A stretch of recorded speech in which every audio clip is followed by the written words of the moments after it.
మేము బాగా చిన్న వయసులో మా గ్రామంలో గ్రామం ఆనుకొని ఒక ఏరు ప్రవహిస్తుంది.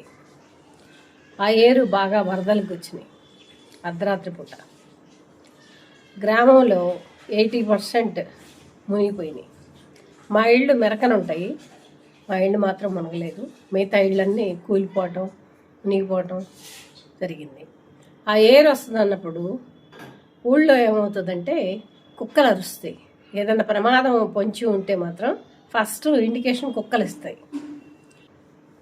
గేదెల్ని, ఆవుల్ని, పశువుల్ని మొత్తాన్ని తాళ్ళు ఇప్పేసి బయటకు వదులుతారు. అవేంటంటే వాటికి సురక్షితమైన ప్రాంతానికి పోవటం భగవంతుడు వాటికి నేర్పాడు. వెళ్తాయి అన్నమాట. తర్వాత మళ్ళీ మన ఇంటికే వస్తాయి. అలా చేసేవాళ్ళు.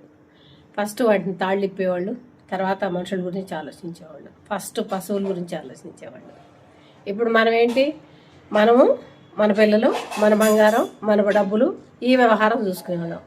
అప్పుడేమో పాడి పంట గురించి ఎక్కువ ఆలోచించేవాళ్ళు.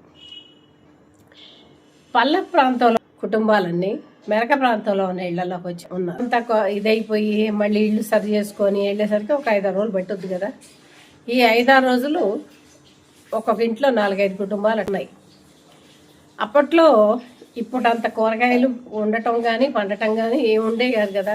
ఉన్నంతలో ఒకరోజు ఒరుగులతో పచ్చడి చేయటం, ఓ రోజు పప్పు వండటం, ఓ రోజు చారో పులుసో ఏది పెడితే అది.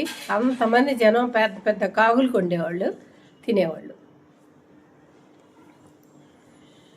తర్వాత మధ్యాహ్నం కానీ సాయంత్రం కానీ కందులు కానీ జొన్నలు కానీ గుగ్గిళ్ళు వండి తినేవాళ్ళు. అన్నిటినీ సర్దుకొని ఎంత చక్కగా అన్ని కుటుంబాలు కలిసి ఎంత బాగా ఉండేవి అంటే అంత బాగా ఉండేవి. ఇప్పుడు ఏదన్నా ప్రమాదం వచ్చినా సరే ఎవరి మంచం వాళ్ళకే, ఎవరి కంచం వాళ్ళకే, ఎవరి వ్యవహారం వాళ్ళే, ఎవరిది ఇది వాళ్ళే. ఆ కలిసి ఉండటం కానీ, ఆ బంధాలు, ఆ మైత్రి, ఆ సంబంధాలు ఇవన్నీ పోయాయి. ఆ రోజుల్లో అది నాకు బాగా గుర్తు.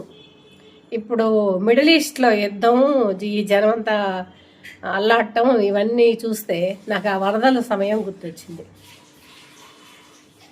మాత్రం తిరిగి రావు.